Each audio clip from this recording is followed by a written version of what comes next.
ಒಂದು ಡಿ.ಸಿ ಆಫೀಸ್ಗೆ ಡಿಸೆಂಬರ್ 15ನೇ ತಾರೀಕು ಹಾಸನ್ ಕಲೆಕ್ಟರ್ ಅಂಡ್ ಸ್ಟಾಫ್ ಅಂತಲೇ ನಮಗೆ ಒಂದು ಮೇಲ್ ಬಂದಿದೆ. ಆರ್ನಾ ಅಶ್ವಿನ್ ಶೇಖರ್ ಅಂತ ಹೇಳಿ ಅಲ್ಲಿ ಏನಂತ ಬಂದಿದೆ ಅಂದರೆ Pakistani ISI cell in Tamil Nadu ಡಿವಿಷನಲ್ಲಿ XLTT ಕ್ಯಾಡರಿಂದ blast ಆಪ್ಷನ್ಸನ್ನು ಮಾಡಲಾಗ್ತಿದೆ. ಹಾಗಾಗಿ ಏನು ಅದು ಆ ಥರ ಒಂದು ನಮಗೆ ಮೇಲ್ ಬಂದ ತಕ್ಷಣ ನಾವು ಈಗ ಆಲ್ರೆಡಿ ಪೊಲೀಸ್ ಅವರಿಗೆ ದೂರನ್ನು ಕೊಟ್ಟಿದ್ದೇವೆ.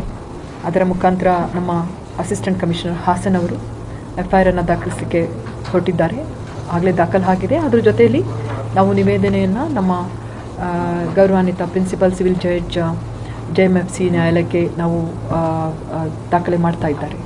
ಸೊ ಹಾಗಾಗಿ ಅದರ ಜೊತೆಯಲ್ಲಿ ಈಗ ಪೊಲೀಸ್ ಸ್ಕ್ವಾಡ್ ಅವರ ಟೀಮ್ ಜೊತೆಯಲ್ಲಿ ಬಂದು ನಮ್ಮ ಜಿಲ್ಲಾ ಪೊಲೀಸ್ ಸ್ಕ್ವಾಡ್ ನಮ್ಮ ಎಲ್ಲ ಹಾಸನ ಜಿಲ್ಲಾಧಿಕಾರಿಗಳ ಕಚೇರಿಯ ಎಲ್ಲ ಮೂಲೆಗೂ ಸ್ಕ್ವಾಡಲ್ಲಿ ನೋಡಿ ಪರಿಶೀಲನೆ ಮಾಡಲಾಗಿದೆ.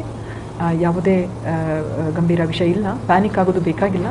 ಮೊದಲನೇದಾಗಿ ಈ ಇಮೇಲ್ ಬಂದಿರೋದು ಅದರ ಅಥೆಂಟಿಸಿಟಿ, ಅದರ ಸತ್ಯಾಸತ್ಯತೆಯನ್ನು ಪರಿಶೀಲನೆ ಮಾಡಬೇಕಾಗ್ತದೆ.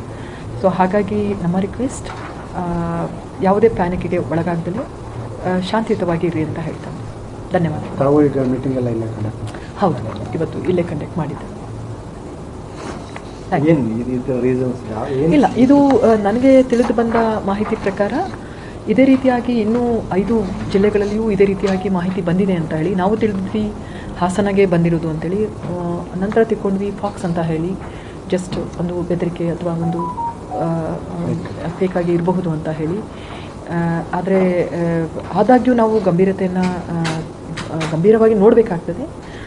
ಪೊಲೀಸವರಿಗೆ ಈಗ ಆಲ್ರೆಡಿ ದೂರನ್ನು ಕೊಟ್ಟಿದ್ದೇವೆ. ನಾನು ಜನತೆಯಲ್ಲಿ ಕೋರೋದು, ದಯವಿಟ್ಟು ಗಾಬರಿಗೆ ಒಳಗಾಗಬೇಡಿ.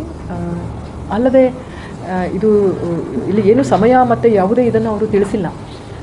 ಬಟ್ ಜಿಲ್ಲಾಧಿಕಾರಿಗಳ ಕಚೇರಿಯಲ್ಲಿ 5 ಬಾಂಬ್ಗಳನ್ನು ಶೀಘ್ರದಲ್ಲಿ ಸ್ಫೋಟಿಸಲಾಗುವುದು ಅಂತ ಹೇಳಿ ಒಂದು ಮೇಲ್ ಕನ್ನಡದಲ್ಲಿ ಇದೆ. ಅದು ಮೇ ಬಿ ಇದು DMK 2026ರ ತಮಿಳುನಾಡು ಎಲೆಕ್ಷನ್ ಇದನ್ನು ಚುನಾವಣೆಗೆ ಗಮನವನ್ನು ಬೇರೆಡೆ ಸೆಳೆಯಲು ಈ ರೀತಿ ಮಾಡಲಾಗ್ತಿದೆ ಅಂತ ಹೇಳಿ.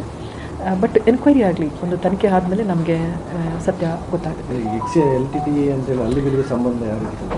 ಅದೇ, ಇದು ಬರೀ ನಮಗೆ ಅಷ್ಟೇ ಬಂದಿಲ್ಲ. ನಮ್ಮ ರಾಜ್ಯದ 5 ಜಿಲ್ಲೆಗಳು, ಇತರ 5-6 ಜಿಲ್ಲೆಗಳಲ್ಲಿ ಬಂದಿದೆ. ಆದಾಗ್ಯೂ ನಾವು ಇದರ ಬಗ್ಗೆ ಒಂದು ಏನದು ಒಂದು ತಯಾರಿ ಮಾಡ್ಕೊಳ್ಲಿಕ್ಕೆ ಮತ್ತು ಒಂದು ಪ್ರಿಪ್ರೇಷನ್ ಇರಲಿ ಅಂತ ಹೇಳಿ ನಮ್ಮ